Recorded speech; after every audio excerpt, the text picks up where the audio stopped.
10 సంవత్సరాల నుంచి ఎస్సీల భూముల్ని కొంతమంది ఆక్రమించడం జరిగింది. అయితే వాళ్లకు తెలంగాణ రాష్ట్ర ప్రభుత్వం వచ్చినా కూడా వాళ్ళకు న్యాయం జరగలేదు. దానికి మొత్తం కూడా ఇక్కడ ఉన్నటువంటి నాయకులు వల్లే మా భూములు పోగొట్టుకుంటామని వాళ్ళు ఆవేదన చెందారు. అయితే ఇప్పుడు తీరా కాంగ్రెస్ ప్రభుత్వం రావడంతో సూర్యాపేట నియోజకవర్గంలో ప్రజాపాలన నిర్వహిస్తామని చెప్పవచ్చు. మాజీ మంత్రి రామిరెడ్డి గారు ఎవరైతే సమస్యల కోసం వస్తున్నారో వెంటనే వాళ్ళ సమస్యలను తానే చొరవ తీసుకొని అక్కడ బాధితుల పక్షాన నిలబడి వ్యక్తులకు ఫోన్ చేస్తూ వాళ్ళ సమస్యలను పరిష్కరిస్తున్నారు. మన దగ్గర కొంతమంది దళితులను చూస్తున్నాం. వందలాది మంది కూడా ఈరోజు సూర్యాపేట నియోజకవర్గంలో ఉన్నటువంటి రామిరెడ్డి గారి ఇంటికి రావడం జరిగింది. కేసారం సంబంధించిన బాధితులు మన దగ్గర ఉన్నారు. వారి మాట చూస్తున్నాం. అలా చెప్పండి, మీరు ఇవాళ రామిరెడ్డి గారిని కలవడం జరిగింది. మీ సమస్య కూడా పరిష్కారం అనేది తెలుస్తుంది. అసలు మీ సమస్య అసలు ఎన్ని సంవత్సరాల నుంచి కొనసాగుతుంది?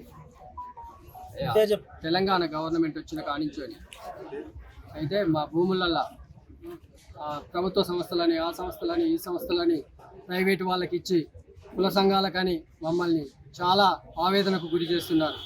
మా పైన అక్కడ ఒక 23 గుంటల భూమి ఇప్పుడు సంతు నిరాకారి సంస్థ వాళ్లకు అలాట్మెంట్ అయింది, రిజిస్ట్రేషన్ అయింది అని చెప్పేసి మమ్మల్ని మా భూముల్ని దోసుకుంటూ మమ్మల్ని ఇబ్బంది పెడుతూ మా మీద కేసులు పెట్టి మమ్మల్ని పోలీస్ స్టేషన్కు పలుమార్లు రప్పిస్తూ మమ్మల్ని బహు ఇబ్బందికి గురి చేస్తున్నారు. మేము నిరుపేదలం, మాకు ఆ భూములు తప్ప ఏం లేవు. మాకు కాంగ్రెస్ గవర్నమెంట్లో ఆ భూములు ఇచ్చారు.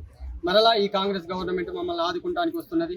ఇప్పటికి కూడా మా భూములలో ఏదో చేయబోతున్నారు. మేమందరం దామోదర్ రెడ్డి గారిని కలిసినాము. మాకు హామీ ఇచ్చారు.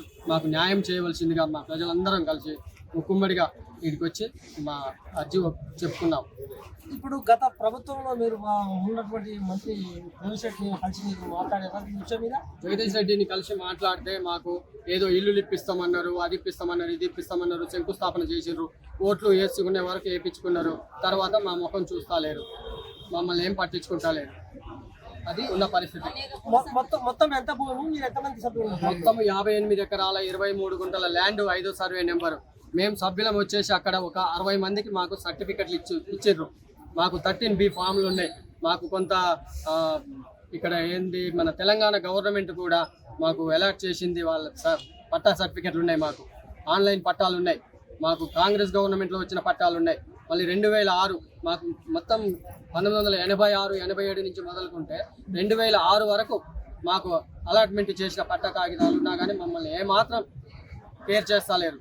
వాళ్ళు వచ్చి వాళ్ళ ఇష్టం వచ్చినట్టు విధ్వంసం చేసుకొని మమ్మల్ని ఆట ఆడుకుంటున్నారు. దళితులం మేము. ఇప్పుడు దామోదర్ రెడ్డి గారు తక్షణమే మీ ముందే ఫోన్ చేసి సమస్య పరిష్కరించడం ఏ విధంగా ఇస్తున్నారు? మాకు చాలా సంతోషం అనిపిస్తుంది. ఎందుకంటే ఇక మాకు చాలా ధైర్యం, చాలా సాహసం. ఆ సార్ మాకు దీవి ఇచ్చిందంటే మాకు గొప్ప, మా భూములు మాకు రావాలి. మాకు అదే భూమి కానీ మాకు ఏం లేదు. మేము రైతులం. అంటే గత పాలకులకు ఈ పాలకున్న తేడా ఏదో వస్తుందమ్మా మీరు? గత పాలకులకు ఈ పాలకున్న తేడా ఏంది? పరిపాలన. ఈ పరిపాలనే బాగుంది. కేసీఆర్ సంబంధించినటువంటి దంతు చెప్పేది ఏంటంటే గత 10 సంవత్సరాల నుంచి మేము చాలా ఇబ్బందుల పాలయ్యాము, మమ్మల్ని పట్టించుకున్నది లేడు. అసలు ఎస్సీకి సంబంధించిన భూములను ప్రభుత్వ భవనాలకు కేటాయించడం చాలా దుర్మార్గము. అంతేకాదు కొన్ని మత సంస్థలు కూడా కేటాయించడం జరిగింది. అయితే మేము ఎప్పుడు తిరిగినా కూడా మాకు పరిష్కారం మాకు దొరకలేదు. ఈరోజు దామోదర్ గారి దగ్గరికి వస్తే మాత్రం సత్వర పరిష్కారం లభించింది. మాకు చాలా ఆనందంగా ఉంది. ఎందుకంటే ఈ ప్రజాపాలన అంటే ఈ విధంగా ఉండాలి, కానీ దళితుల్ని మోసగించి దళితుల్ని ఇబ్బంది పెట్టడం చాలా దుర్మార్గ చర్యని వారు కోరుకుంటారు. దామిరెడ్డి గారికి వీళ్ళంతా కూడా జై జయ పలుకుతున్నారు.